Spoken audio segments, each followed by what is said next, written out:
aquest vídeo us presentarem més novetats que van arribant a la biblioteca, concretament aquest atles que recull 31 monuments d'arreu del món i situa meravelles del món.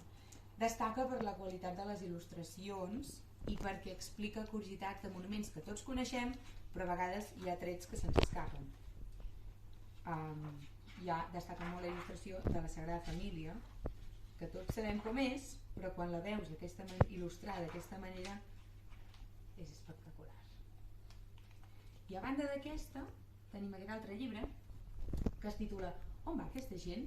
I és un àlbum il·lustrat que ben poc text té, però això no vol dir que sigui per edats primerenques, tot el contrari, perquè la temàtica i la trama d'aquest llibre és complexa, per tant està recomanat per entre 8 i 10 anys, però fins i tot és extrapolable a secundària i els adults també l'hauríem de llegir.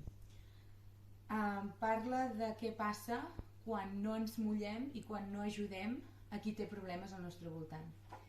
I culmina amb un desplegable ple de simbologia que val la pena de mirar, val molt la pena. No el desplegarem perquè al final l'heu de mirar vosaltres.